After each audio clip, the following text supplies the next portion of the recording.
Hi everyone, Mike Holmes here. This is the Know Your Reno podcast, where listeners will hear from experts from Improve Canada. Whether you're building, designing, renovating, or learning, this podcast is for you. Improve Canada is a fantastic home improvement and education center. You can speak to multiple showrooms about your project needs. Custom furniture, decor, landscaping, general contracting. Get your tiles from one showroom and your countertops from another. You can really mix and match to have the reno of your dreams. Everything you need under one roof. Hi, my name is Olga and I'm the host for this week's episode. And today we have George from TruNorth Composites talking to us a little bit about how to plan a deck. Sounds like fun. Yes, my name is George. I'm with TruNorth Composite and Clubhouse Decking, which is the only Canadian manufacturer of composite decking in Canada. Moving on. How do you plan your deck? What do you want to see? We want to know everything. What's the first thing? Well, the first and most important thing is planning. You have to have an idea in your head what you want to see. A deck is basically an expression of your outdoor living space. I mean, it's your outdoor kitchen, it's your outdoor living room, dining room. It's what you want to see. It's what you entertain with. It's your expressions. One of the biggest things I do, and I recommend to people, is go out and look at on the internet and bring up decks. Look at pictures. Look at composite, look at wood, look at cedar, look at PVC, all the different things that are available today in today's marketplace. So a lot of it has to do with planning and really what you want to see. Do you need a railing system? Are there permits involved? Are you going to do it yourself? Do you want a contractor to do with it? It's all about planning. Everything is based on a plan and something what you want to see. Yeah, absolutely. And I think right now that's so much more prevalent. You know, we're spending so much more time outside in our homes. We're not taking vacations as much anymore. So That is true. Nobody's traveling. So you know what are we doing? We're inviting family over. We're having barbecues in our backyard. We're thinking about pools, hot tubs, lying on the deck because we can't do it in Cuba. So we got to do it somewhere. Hopefully soon. Exactly. But when it comes to planning out a deck, whether it's a new build or whether you are tearing down an existing deck, there's a couple of ways, like you mentioned, you can go about it. You can either hire a contractor or you can do it yourself. Exactly. What's the advantage to either one or both? And if you don't want to get involved in the construction and everything else, and it is a bit of work. I did my deck 7 years ago. I rebuilt it and went with composite because I didn't want any maintenance anymore. I don't want to stain it. I don't want to clean it. I just want to wash it and leave it and I'm done. You know what? I had to really think out what I was doing. One of the things my wife pointed out to me was, we need more space. I need the love seat. I want my coffee table. I want my chairs. I want my dining area. You need your barbecue section. So, things like that. All of a sudden, the deck's actually 20 by 18 feet. And I have an area for sitting for, with 6 chairs and a table. Mm-hmm. Then I have a love seat and a couple of chairs and a coffee table. Then I have my barbecue. So there's enough room to move around. My old deck was 20 by 12. You could basically get the table on there and I had the barbecue on there, but there was no way we could put a love seat or a lounge or anything to sit down and relax. So when I redid my deck, that was my thought process. I want to be able to do this. My other big thought process was maintenance. Yeah. Do I want to be involved with staining my deck? No, low maintenance. One of the biggest things, plus it adds to the value of your property. Low maintenance, people want that. People don't want to spend 3 weekends staining their deck, sanding it down, cleaning it up. All we want to do is pull out our power washer machines and wash the deck and it's done. Same, like railing system. I didn't want a wood railing system because, again, I got to maintain it. I have to stain it. As much as I love the look of wood, I have other things I want to do on my weekends. I like to see my grandkids. I want to see my kids. So, you know what? I don't want to be doing this stuff. So those are things that you have to take into consideration. And design applications. When you get into looks, now you're looking at colors. Are you doing, if you're going for an example, a composite deck, you do picture frames. Do you want inlays in it? Do you want special designs? Do you want it curved? So these are all things that you as a consumer have to decide. Then the question becomes, can my husband do this or can I do this? One or the other, because nowadays everybody's involved. Yeah, you know what? Absolutely. Is it hard to do? Physically, no, it's a lot of work. It takes a lot of time. And because most people aren't very comfortable, it's not what they do for their primary business. So you know what? They have to kind of take their time to build. So what a contractor may do in 3 to 4 weeks may take you 2 months to do. So you wouldn't believe me, but I actually redid my own deck. You know what? People do. And there's nothing wrong with that. I finished it in October. The season was over. I started in like June. Exactly. So, but you took your time because you wanted it right and you wanted it to look a special way. So that was important to you. And can you do it? Yes, you can. But I shouldn't. I will never. I will hire. I will never do it again. I did it and I won't do it again. I'm Mike Holmes. I've been trying to educate people on how to build it right, how to prioritize your renovations, and how to pick products and materials that will last. We love speaking to the Improve experts about how they are supporting the skilled trades. This is important to us, and it takes a whole community to stand behind the effort. Visit improvecanada.com to start your home improvement project the right way. Subscribe to the Know Your Reno podcast to learn more about how to renovate it right.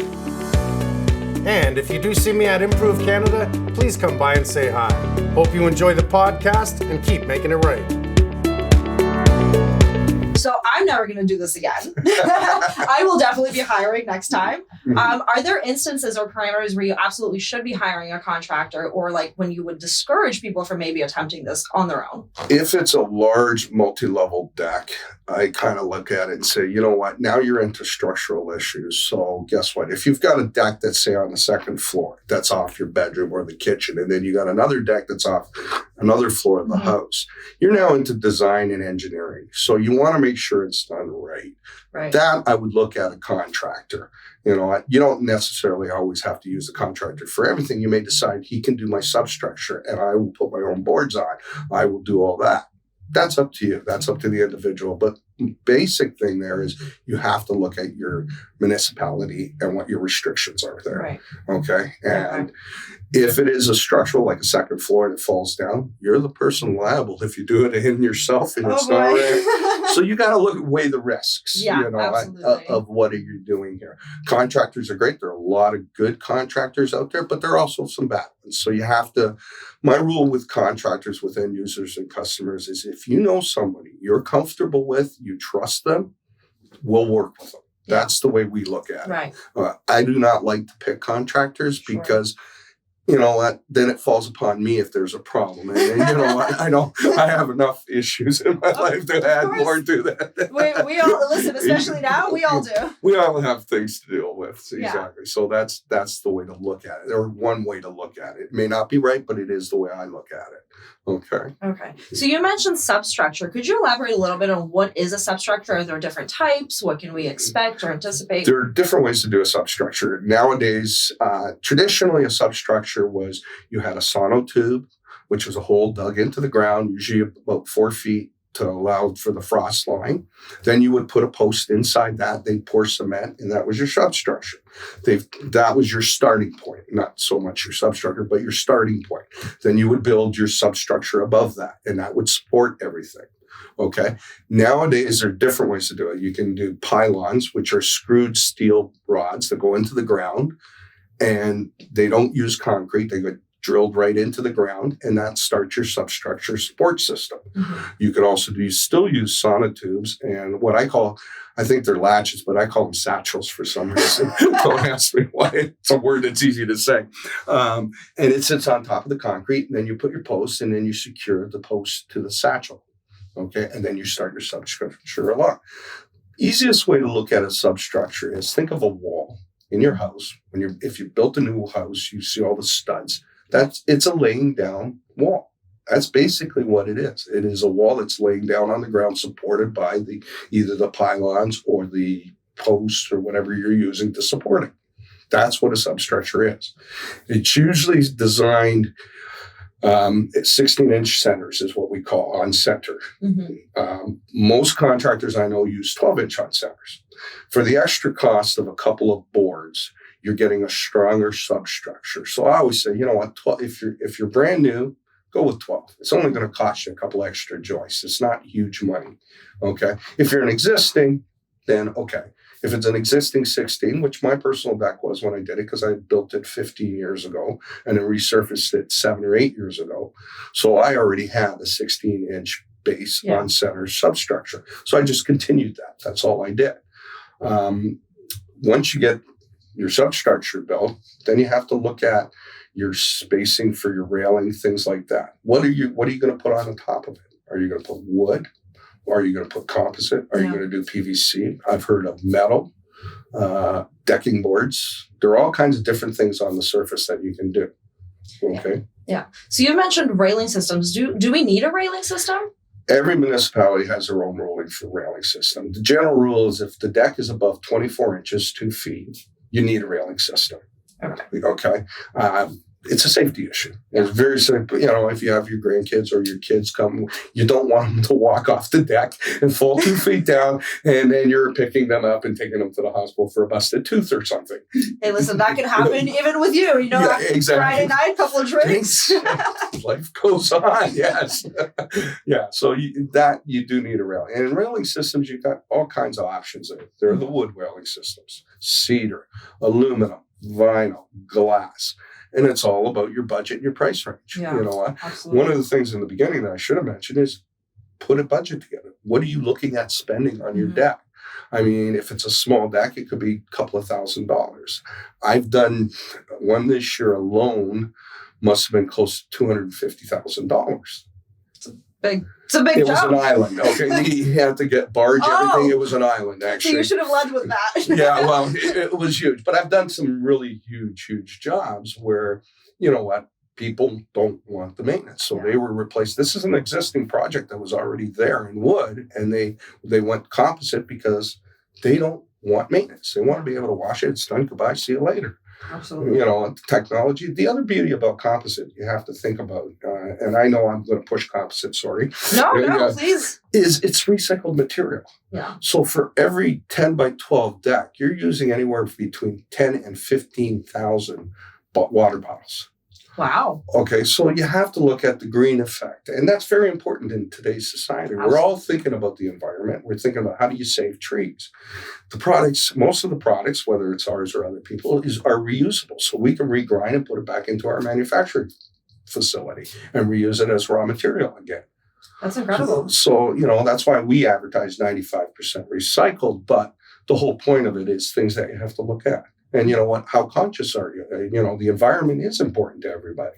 Absolutely. And I feel like that would be a selling factor for me, especially, as we are going into it, everyone is being more conscious in every industry, right? We're seeing this pop up across every industry because everyone's getting a little bit more concerned with that, which I think is a great thing.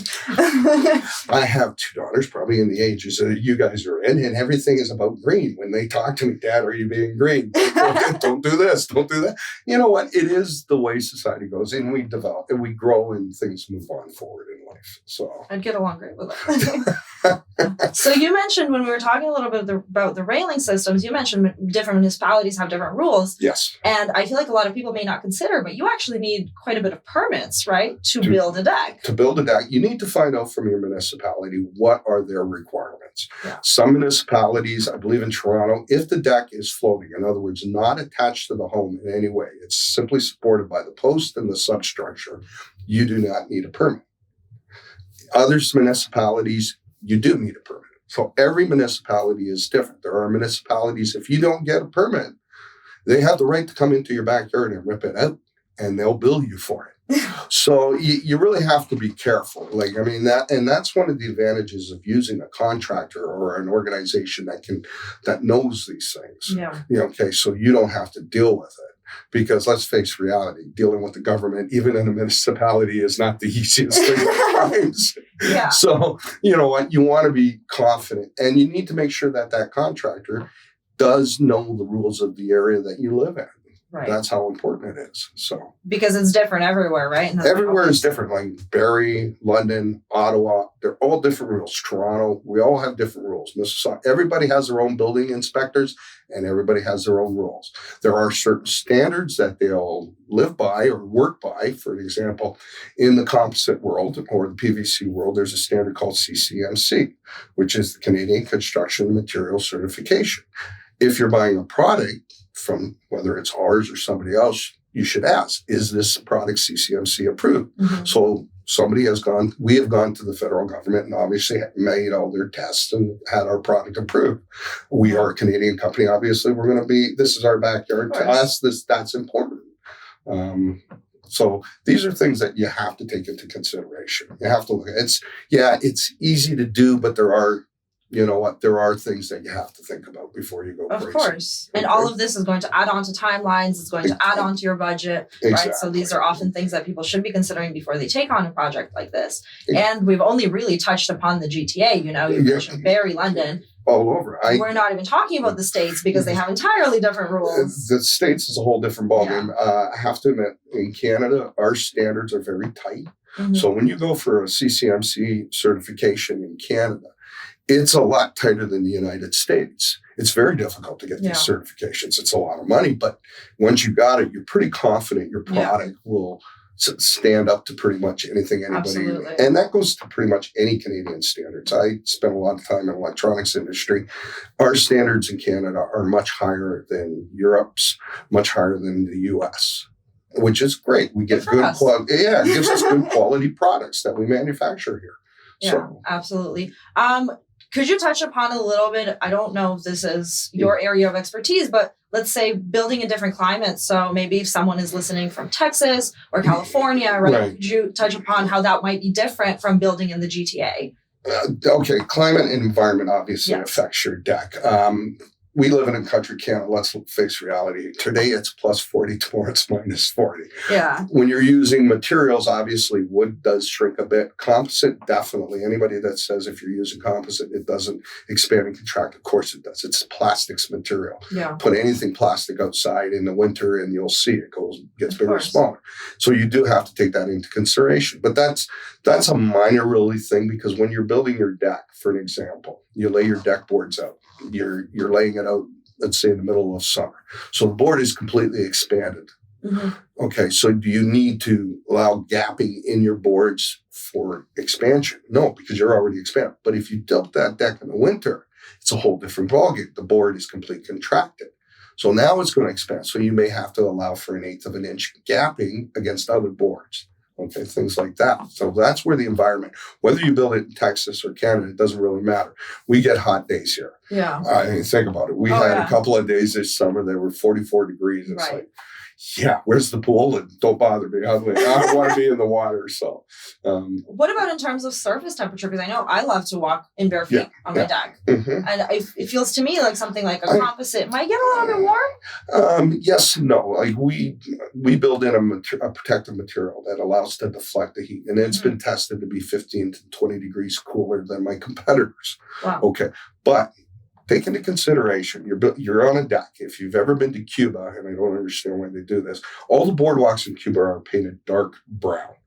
Okay, you know how hot Cuba is. Yeah. The darker the color, the hotter the board is going to be. So what I tell people is when you're building a deck, if you're doing composite or PVC, go with a light color as your main board.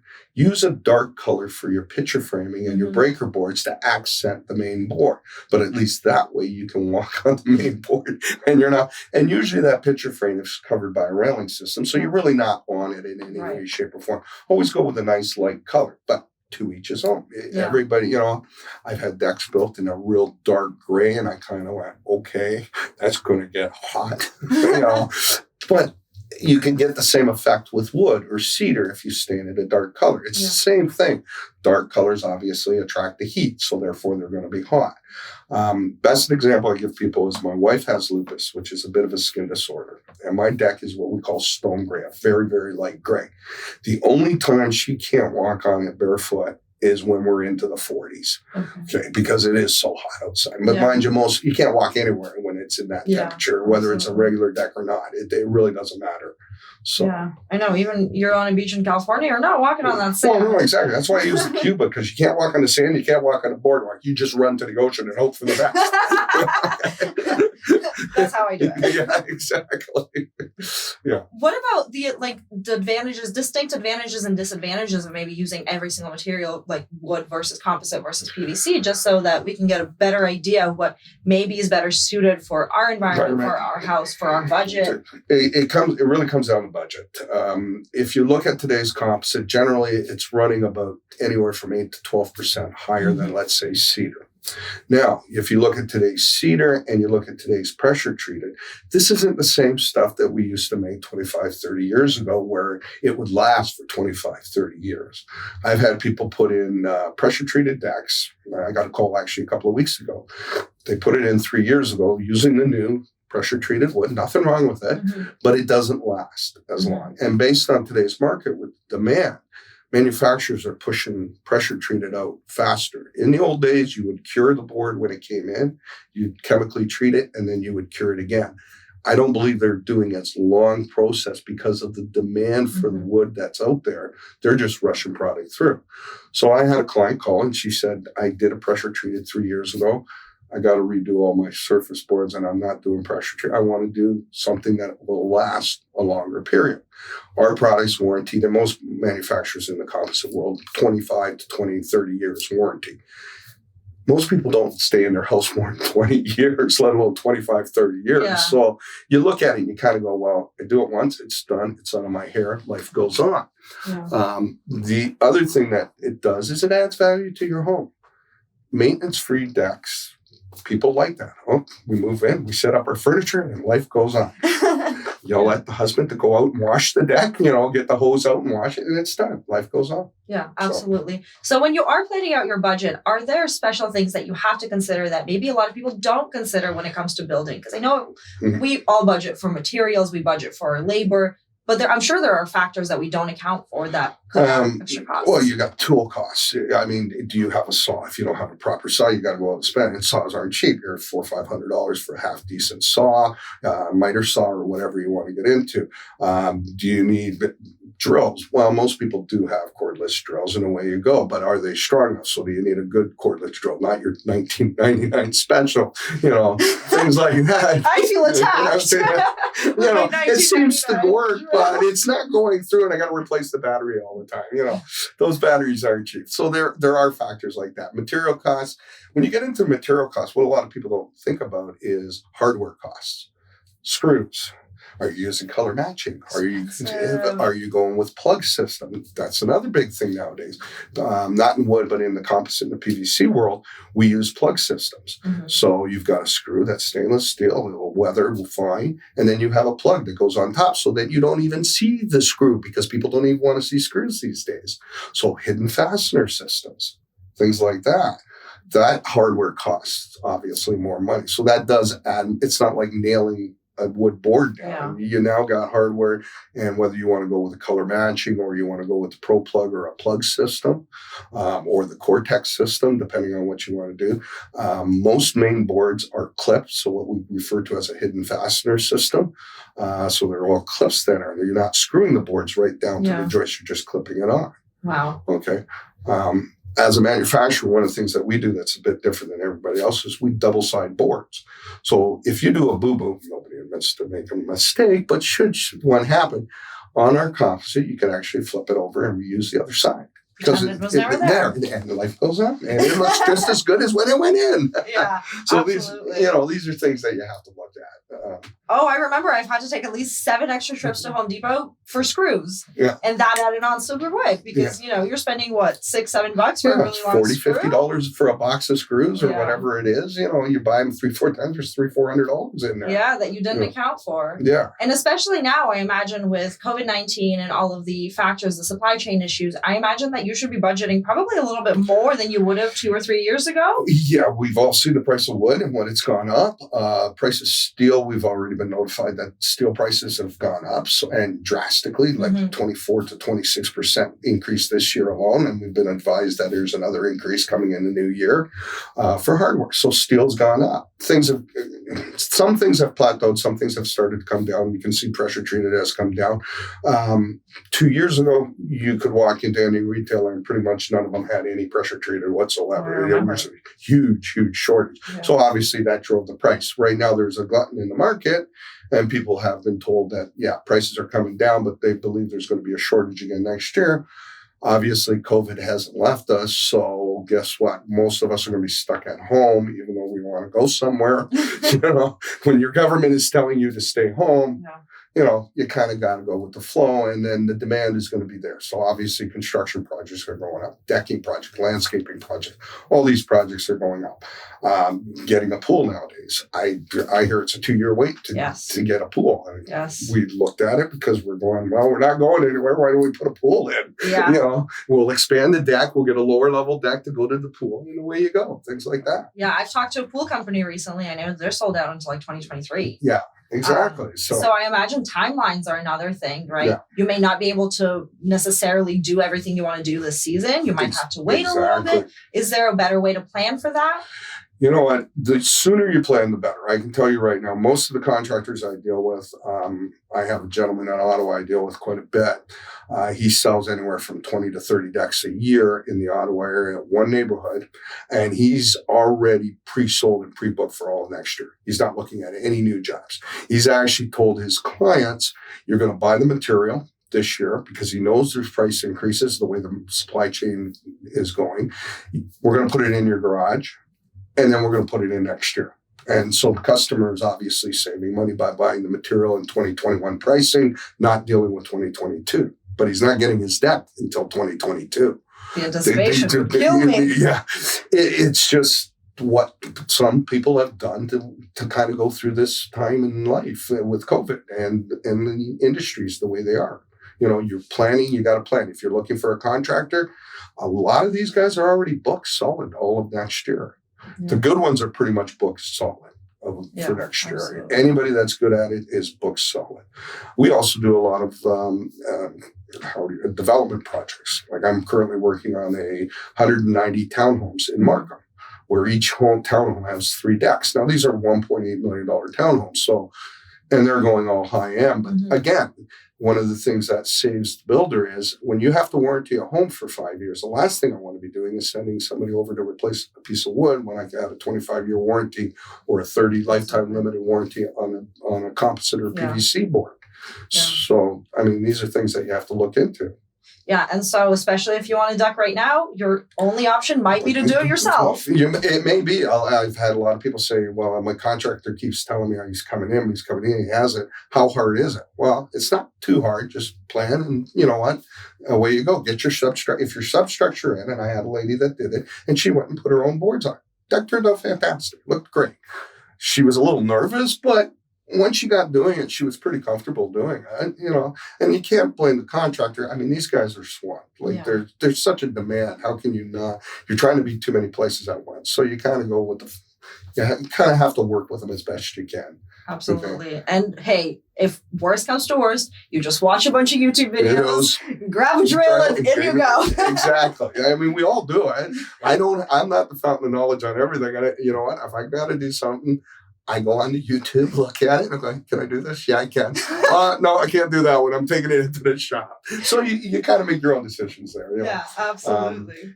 And people are installing decks at different times of the year. I'll give you a perfect example. My mother-in-law came to me last year. Okay. Now they're in their 80s. They're up there. I don't want your father-in-law to do anything. So I'm going with this type of material because it's free. But they want to put it in February. Is there a problem?